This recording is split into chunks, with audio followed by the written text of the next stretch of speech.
ये video specially 10th class और 9th class ICSE board, CBSE board और UP board वालों के लिए काफ़ी हेल्पफुल है। स्पेशली 9th क्लास और 10th क्लास के लिए है, मगर 11th क्लासेस और 12th क्लासेस के लिए भी काफ़ी हेल्पफुल है। इस वीडियो में मैं बताने जा रहा हूँ कि एटॉमिक मास यूनिट क्या होती है, ग्राम एटॉमिक मास क्या होता है और मोल कंसेप्ट क्या होता है।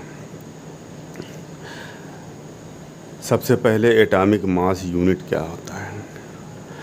हमें ये पता है कि किसी भी एलिमेंट के एक एटम का जो मास होता है या किसी मालिक्यूल के एक मालिक्यूल का जो मास होता है वो इतना कम होता है, इतना कम होता है, इतना कम होता है कि इतने कम मास को हम मेजरमेंट में लाना बहुत मुश्किल है। तो इसके लिए समय समय पर जो हमारे साइंटिस्ट हैं, इन्होंने अलग अलग पैमाना किसी भी सब्सटेंस को मेज़र करने के लिए अलग अलग जो है पैमाना माना। एक समय था जब हाइड्रोजन को रेफरेंस एलिमेंट के तौर पर माना जाता था और उसी से बाकी एलिमेंट की तुलना करके उसका मास निकाला जाता था। बाद में ऑक्सीजन को भी लिया गया, मगर अब उन सारी चीज़ों को छोड़ करके जो कार्बन के कई आइसोटोप्स होते हैं, जिसमें जो कार्बन 12 है, वो कार्बन जिसका एटॉमिक मास 12 होता है, उसको पैमाना माना गया किसी एलिमेंट के मास को कैलकुलेट करने के लिए। तो जो कार्बन 12 है, C12, इसका मास 1.9926 इंटू 10⁻⁻23 ग्राम्स होता है। ये बहुत ही छोटी क्वांटिटी है, ये बहुत छोटी क्वांटिटी है। तो इस कार्बन C12 को इन्होंने 12 हिस्से में बांट दिया, 12 पार्ट में बांट दिया और उस एक पार्ट को एक यूनिट मान लिया गया। तो mass of 1/12 of mass of C12, carbon 12 के 1/12वें पार्ट को के मास को एक यूनिट माना गया और ये एक यूनिट का जो एक्चुअल मास है वो 1.6605 इंटू 10⁻⁻24 ग्राम है। तो इतने ग्राम को एक यूनिट मान लिया गया, जिसको हम एटॉमिक मास यूनिट कहते हैं। और इसी से तुलना करके इसी को रेफरेंस एलिमेंट माना गया है, कार्बन C12 को। और कार्बन 12 के 1/12 कार्बन 12 का जो मास है उसके 1/12 पार्ट को एक रेफरेंस माना गया और बाकी जितने भी एलिमेंट हैं सबको इसी से तुलना करके इसी के टर्म में सब सारे एलिमेंट का एटॉमिक मास निकाला गया। जैसे मान लीजिए हाइड्रोजन का एटॉमिक मास यूनिट 1 है, तो इसका मतलब ये हुआ कि हाइड्रोजन का जो मास है वो कार्बन 12 के 1/12 पार्ट के मास का 1 टाइम्स है। मान लीजिए ऑक्सीजन का 16 होता है एटॉमिक मास, AMU। इसका मतलब ये हुआ कि कार्बन C12 के 1/12 पार्ट का जो मास होता है, ऑक्सीजन का मास उससे 16 गुना ज़्यादा है, 16 गुना अधिक है। तो इस तरह से सारे एलिमेंट का जो मास है वो इसी कार्बन के मास के 1/12 पार्ट से तुलना करके सारे एलिमेंट का मास निकाला गया, और उसी को हम कहते हैं एटॉमिक मास यूनिट। तो atomic mass unit equal to 1/12 mass of C12। Carbon 12 के 1/12 पार्ट का जो मास है उसको हम कहेंगे एक 1 मास यूनिट मीन्स 1 U। और हमें ये पता है कि इसका एक्चुअल मास 1/12 पार्ट, कार्बन के मास का 1/12 पार्ट ये होता है 1.665 × 10⁻⁻24 ग्राम।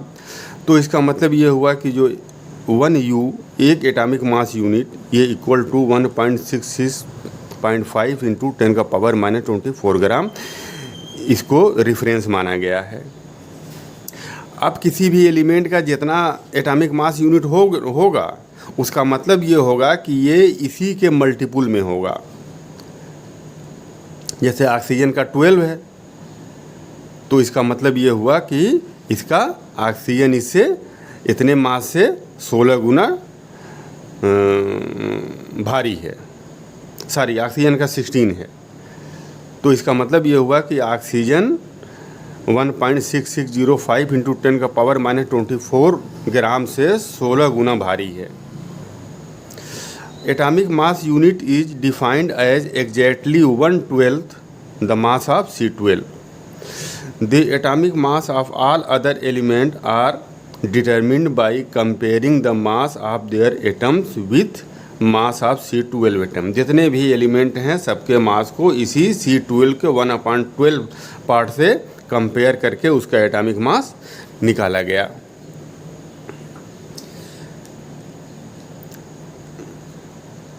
It is also known as relative mass. इसको रिलेटिव मास भी कहते हैं। इसको रिलेटिव मास इसलिए कहते हैं कि जितने एलिमेंट हैं सबका मास इसी के रिलेशन में निकाला गया है, इसी से तुलना करके निकाला गया है, इसलिए इसको रिलेटिव मास भी कहा जाता है। अब ग्राम एटॉमिक मास क्या होता है? Amount of substance whose mass in gram is numerically equal to its atomic mass is called gram atomic mass of that substance। इसका मतलब क्या हुआ? इसका मतलब ये हुआ कि जैसे मान लीजिए एक एलिमेंट हाइड्रोजन है, तो हाइड्रोजन का एटॉमिक मास 1 AMU है, 1 AMU, या इसको हम शॉर्ट फॉर्म में लिखेंगे H = 1 U। इसी को अगर हम ग्राम में लिख दें तो ये ग्राम एटॉमिक मास कहलाएगा। 1 ग्राम अगर हम कर दें इसको, जो U को हम रिप्लेस कर दें ग्राम से, तो इसको हम कहेंगे 1 ग्राम एटॉमिक मास। जैसे मान लीजिए O16 है, ये O जो है इसका जो एटॉमिक मास होता है वो ऑक्सीजन का 16 होता है, 16 U। अब हम इसको लिख दें 16 ग्राम, तो ये जो 16 ग्राम है ये ऑक्सीजन एलिमेंट का ग्राम एटॉमिक मास है, ग्राम एटॉमिक मास है। उसी तरह से मान लीजिए C12 है, इसका जो एटॉमिक मास होता है वो 12 होता है, 12 यूनिट होता है। इसी को अगर हम ग्राम में लिख दें तो ये 12 ग्राम ये कार्बन का ग्राम एटॉमिक मास हो जाएगा। और किसी भी एलिमेंट का जो ग्राम एटॉमिक मास होता है वो 1 मोल के बराबर होता है, 1 मोल के बराबर होता है। मतलब ये हुआ कि आपसे अगर ये पूछा जाए कि C12 के 1 मोल कितने ग्राम के बराबर होगा, तो आप ये लिखेंगे C12 का ग्राम एटॉमिक मास लिखेंगे, यही 1 मोल हो गया, 1 मोल ऑफ कार्बन। कार्बन के 1 मोल में 12 ग्राम होता है।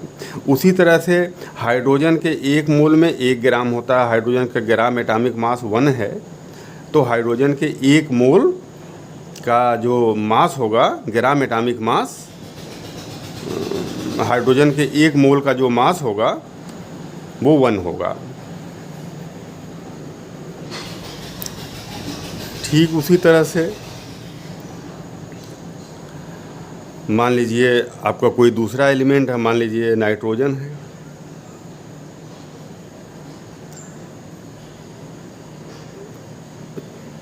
फोर्टीन होता है इसका एटॉमिक मास 14U। अब इसी को हम ग्राम में लिख दें अगर 14 ग्राम, तो ये नाइट्रोजन का ग्राम एटॉमिक मास कहलाएगा, और ये भी इक्वल टू 1 मोल।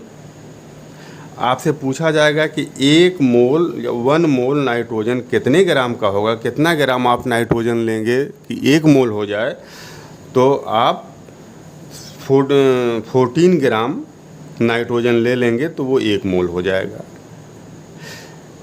तो ठीक इसी तरह से जैसे ग्राम एटॉमिक मास होता है, उसी तरह से ग्राम मालिक्यूलर मास भी होता है। ठीक उसी तरह से ग्राम मालिक्यूलर मास भी होता है। अब ग्राम मालिक्यूलर मास क्या होता है? मान लीजिए ये H2 एक मालिक्यूल है, 2 एटम मिल करके हाइड्रोजन के एक H2 बन गया। तो H2 का जो एटॉमिक मास होता है, मास यूनिट, वो 2 है। हाइड्रोजन का 1 होता है तो H2 का 2 हो जाएगा, 2U। अब इसी को अगर हम ग्राम में लिख दें 2 ग्राम, तो ये हाइड्रोजन मालिक्यूल का ग्राम मालिक्यूलर मास हो जाएगा ये, और ये भी 1 मोल के बराबर होगा। मतलब आपसे पूछा जाएगा कि हाइड्रोजन मालिक्यूल के 1 मोल कितने ग्राम के बराबर होगा, तो आप ये लिखेंगे हाइड्रोजन मालिक्यूल के 1 मोल का जो मास है वो ग्राम मालिक्यूलर मास मीन्स 2 ग्राम के बराबर होगा। आपसे ये पूछा जा सकता है कि O2 जो मालिक्यूल है, इसका ग्राम मालिक्यूलर मास कितना होगा? तो O2 का जो मास है, मास यूनिट, वो 32 है। मालिक्यूलर मास यूनिट 32 है, U। अब इसी को आप ग्राम में लिख दीजिए, 32 ग्राम। तो ये O2 का ग्राम मालिक्यूलर मास हो गया, और ये भी 1 मोल के बराबर होगा। तो आपसे ये अगर पूछा जाए कि 1 मोल O2 आपको लेना है, कितने ग्राम लेंगे, तो 1 मोल O2 आपको लेना है तो 32 ग्राम आप ले लेंगे तो 1 मोल O2 हो जाएगा। अब आपसे अगर पूछ दिया जाए, मान लीजिए Ag है, Ag का जो ग्राम एटॉमिक मास 108U होता है। आपसे ये पूछा जाए कि इसका ग्राम मालिक्यूलर मास, ग्राम एटॉमिक मास कितना होगा, तो इसी को आप ग्राम में कर दीजिए, U की जगह G कर दीजिए। ये Ag का ग्राम एटॉमिक मास हो गया, और ये भी 1 मोल के बराबर होगा।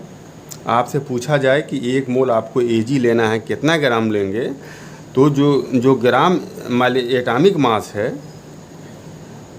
वो 1 मोल के बराबर होता है। तो ग्राम एटॉमिक मास इसका 108 है, तो 1 मोल आपको लेना है तो 108 ग्राम आप ले लेंगे तो वो 1 मोल हो जाएगा।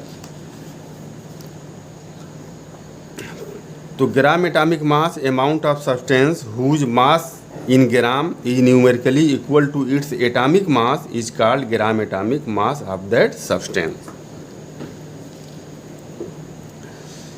जैसे ये ऑक्सीजन एलिमेंट है 16U, इसका ग्राम एटॉमिक मास, इसको आप U को रिप्लेस कर देंगे ग्राम से, तो ये 16 ग्राम इसका ग्राम एटॉमिक मास हो जाएगा। ठीक इसी तरह से मास ऑफ 1 मोल, और यही 1 मोल के बराबर होता है। ग्राम atomic mass of substance represent mass of 1 mole of atom. जो ग्राम एटॉमिक मास होता है वो 1 मोल को रिप्रेजेंट करता है। तो mass of 1 mole of oxygen 16 ग्राम होगा। Mass of 1 mole of hydrogen element atom 1 ग्राम होगा। Mass of 1 mole of Cl 35.5 ग्राम होगा। Mass of 1 mole of carbon 12 ग्राम होगा। तो ठीक इसी तरह से ग्राम एटॉमिक मास आपने जाना, ये ग्राम मॉलिक्यूलर मास है। ग्राम मॉलिक्यूलर मास, तो एक मॉलिक्यूल के जो मास यूनिट होती है, एक मॉलिक्यूल का जो मास यूनिट होता है उसी को आप ग्राम में लिख देंगे तो ग्राम मॉलिक्यूलर मास हो जाएगा। The amount of substance whose mass in gram is numerically equal to its molecular mass is called gram molecular mass of that substance. जैसे मान लीजिए O2 का ये मॉलिक्यूलर मास है 32। अब इस 32 को आप ग्राम में लिख देंगे तो ये ग्राम मॉलिक्यूलर मास हो जाएगा O2 का, और ये 1 मोल के बराबर होगा। 1 मोल के बराबर मतलब कि ऑक्सीजन के 32 ग्राम आप लेंगे, ऑक्सीजन O2 को 32 ग्राम लेंगे तो वो 1 मोल O2 हो जाएगा। और 1 मोल में किसी भी एलिमेंट के 1 मोल में जो नंबर ऑफ मॉलिक्यूल्स होंगे वो सेम होंगे, या किसी भी एलिमेंट के 1 मोल में जो नंबर ऑफ एटम्स होते हैं वो सेम होते हैं। और कितना होते हैं वो होते हैं 6.02 × 10⁻23 मॉलिक्यूल्स। अगर वो मॉलिक्यूल्स है तो 6.022 × 10⁻23 मॉलिक्यूल्स होगा 1 मोल में। और अगर वो एलिमेंट, अगर वो एटम है तो 1 मोल उस एलिमेंट में 6.022 × 10⁻23 एटम्स होंगे। तो 1 mole of substance contain same number of particle. 1 मोल में नंबर ऑफ पार्टिकल सेम होते हैं। जैसे मान लीजिए 1 मोल आपका 1 मोल Ag है, तो 1 मोल Ag में का वेट होगा 108 ग्राम। इसमें भी नंबर ऑफ एटम्स जो होंगे वो 6.022 × 10⁻23 होंगे। आपसे अगर जब पूछ दिया जाए कि 1 मोल O2, तो 1 मोल O2 कितने ग्राम का होगा? 32 ग्राम का होगा। इसमें भी नंबर ऑफ मॉलिक्यूल 6.022 × 10⁻23 होगा। आपसे पूछ दिया जाए 1 मोल H2 में कितने H2 के पार्टिकल होंगे, तो H2 ये 2 ग्राम, इसका मास यूनिट 2 होगा 2U। इसको ग्राम में कर दें तो ये ग्राम एटॉमिक मास, और ये 1 मोल के बराबर हो जाएगा। इसमें भी जो नंबर ऑफ मॉलिक्यूल्स हैं वो उतने ही होंगे। तो ये 1 मोल में नंबर ऑफ मॉलिक्यूल्स या नंबर ऑफ एटम जो होते हैं वो सेम होते हैं, कांस्टेंट होते हैं। उसी कांस्टेंट को हम कहते हैं Avogadro number n। Avogadro number n, तो Avogadro number n equal to होता है 6.022 × 10⁻23। ये कांस्टेंट वैल्यू होती है, इसको आप लोग याद कर लीजिएगा।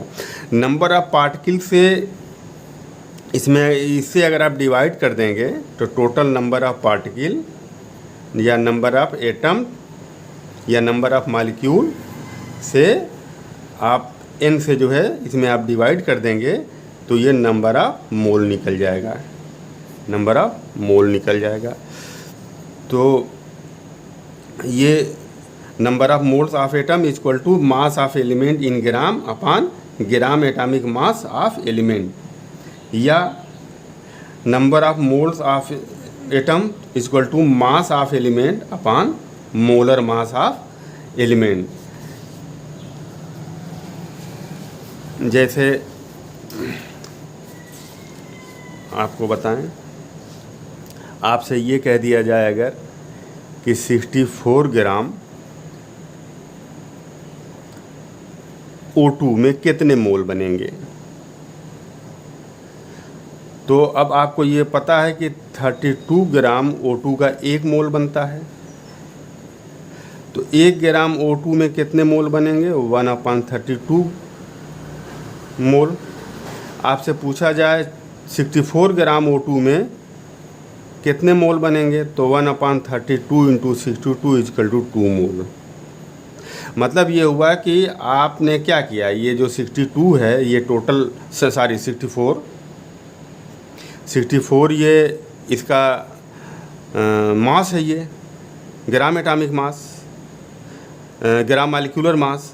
तो ग्राम मॉलिक्यूलर मास से आपने किसे डिवाइड कर दिया? आपने सॉरी ये जो 64 दिया हुआ है ग्राम मॉलिक्यूलर मास नहीं है, ये जो 64 दिया हुआ है इसका मास है, ये इसका मास है 64। इतने ग्राम इसका मास दिया हुआ है O2 का, और इसको आपको मोल में कन्वर्ट करना है, तो आपने ग्राम मॉलिक्यूलर मास से डिवाइड कर दिया है। ऑक्सीजन को O2 का ग्राम मॉलिक्यूलर मास 32 ग्राम होता है। ग्राम से ग्राम कैंसिल हो गया और 32 2 जा 64, ये 2 मोल होंगे। तो जो मास होता है, मास में आप ग्राम एटॉमिक मास से आप डिवाइड कर देंगे तो नंबर ऑफ मोल्स आ जाएंगे। तो number of moles of atom is equal to mass of element upon molar mass of element. अब कुछ न्यूमेरिकल्स हैं, आपको सॉल्व करा दे रहे हैं, कॉन्सेप्ट और क्लियर हो जाएगा। एक क्वेश्चन देखिए,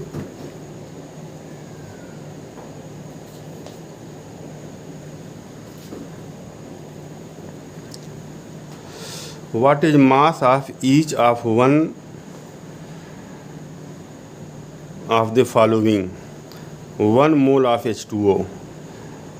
आपसे पूछा जा रहा है कि 1 मोल H2O, 1 mole of H2O, 1 mole of H2O, what is the mass of each of one of another. मतलब ये कि 1 मोल H2O का मास कितना होगा। आइए निकाल लेते हैं। पहला H2O, H2O का हम निकाल लेते हैं मॉलिक्यूलर मास। तो हाइड्रोजन का 2 होता है, H2 का 2 होता है और ऑक्सीजन का 16 होता है। तो 2 और प्लस, सॉरी 1 मिनट, यहाँ देखिए 2, H2 का 2 और प्लस 16, ये 18 AMU। अब इसी को आप ग्राम में लिख दीजिए, 18 ग्राम, ये ग्राम एटॉमिक मास है, ग्राम मॉलिक्यूलर मास है, यही 1 मोल के बराबर हो गया। पहला आंसर। दूसरे का आंसर देखिए आप, 1 mole of ethanol, 1 mole of ethanol. Ethanol के 1 मोल में इथेनॉल के कितने ग्राम का 1 मोल हो जाएगा। तो आइए C2H6 और O, ये इथेनॉल का फार्मूला होता है। कार्बन का 12 होता है, तो 12 इंटू 2 एटॉमिक मास यूनिट, और हाइड्रोजन का 1 होता है, तो 6 है हाइड्रोजन, तो 6 इंटू 1 और प्लस 30, सॉरी ऑक्सीजन का एटॉमिक मास जो होता है वो 16U होता है। तो अब इसको हम ऐड कर लें तो ये 46 हो जाएगा। AMU मॉलिक्यूलर मास, सॉरी इसका ये AMU लिखने की ज़रूरत नहीं है, ये हम सिर्फ U लिख दें इसकी यूनिट, तो ये इसका मॉलिक्यूलर मास हो गया। अब इसी को हम ग्राम में लिख दें 46 ग्राम, तो ये इसका मोलर मास हो जाएगा। तब जो ग्राम मॉलिक्यूलर मास हो गया, यही मोलर मास होता है। मोलर मास मीन्स 1 मोल का मास, तो ये 1 मोल का मास हो गया। ये मतलब कि इथेनॉल के 46 ग्राम इथेनॉल को 46 ग्राम इथेनॉल आप लेंगे तो वो 1 मोल हो जाएगा। यही इसका मोलर मास हो गया। तीसरा देखिए, तीसरा 1 मोल ऑफ ग्लूकोज। ग्लूकोज का फार्मूला क्या होता है? ग्लूकोज का फार्मूला आप लिखेंगे C6H12O6। C6H12O6 ये ग्लूकोज का फार्मूला होता है। इसका हम पहले मालिक्यूलर मास निकाल लें। मालिक्यूलर मास कार्बन का 12 होता है, 6 एलिमेंट हैं, कार्बन के 6 एटम्स हैं, 6 से हमने मल्टीप्लाई कर दिया। हाइड्रोजन का 1 होता है, 12 इसमें एटम्स हैं, तो 12 से आपने मल्टीप्लाई कर दिया। और ऑक्सीजन का 16 होता है, अब कुल ऑक्सीजन के 6 एटम हैं, तो आपने 6 से मल्टीप्लाई कर दिया। तो ये हो जाएगा 72 और ये 12 हो गया ये, और ये 16 6 या 96 हो गया। अब ये हो जाएगा 180U। तो ग्लूकोज का जो है मालिकुलर मास है वो इतना होगा। इसी को आप ग्राम में लिख दीजिए, तो 180 ग्राम ये इसका मोलर मास हो गया। इसका ग्राम एटॉमिक मास हो गया, ग्राम मालिकुलर मास, और यही जो ग्राम मालिकुलर मास होता है यही मोलर मास होता है। मोलर मास मीन्स 1 मोल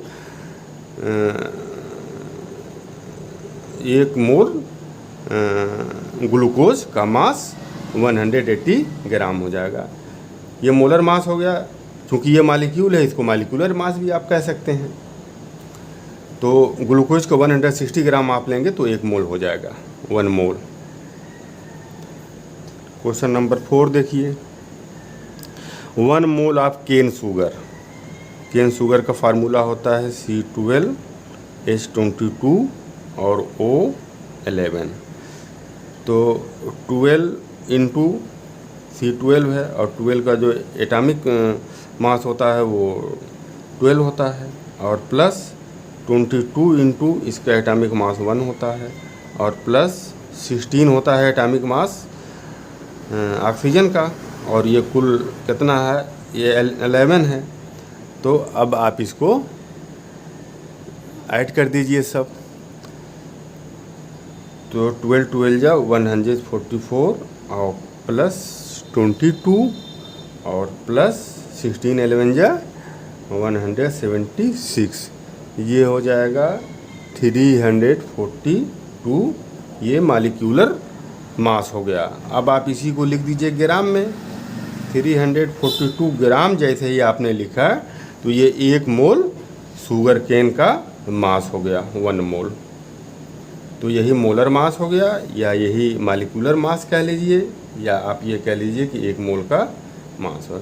तो 1 मोल में जो नंबर ऑफ मालिक्यूल्स होंगे वो सेम होंगे, जो एवोगाड्रो नंबर के बराबर होते हैं, n। और n की वैल्यू हमने बताया कितना होता है, 6.022 इंटू 10 का power 23।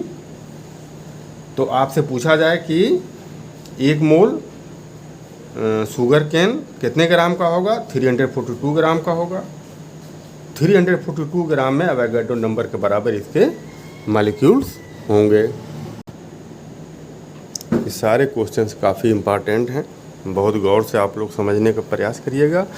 Convert 22 gram of carbon dioxide into moles. Solution देखिए बहुत आसान है, अगर कॉन्सेप्ट समझ में आपके आ गया है तो ये बहुत आसान है। तो CO2 का मॉलिक्यूलर मास निकाल लिया जाए, C का 12 और प्लस O2 का 32 है, तो ये 44 हो जाएगा। और इसी को आप ग्राम में लिख दें तो ये इसका मोलर मास हो गया, ये इसका मोलर मास हो गया। मतलब ये कि 44 ग्राम कार्बन डाइऑक्साइड 1 मोल के बराबर होगा, ठीक ना। तो 22 ग्राम में कुल कितना मोल होगा? तो आप लिखिएगा 44 ग्राम CO2 ये बराबर होगा 1 मोल के। तो 1 ग्राम CO2 कितने मोल के बराबर होगा? 1/44 मोल।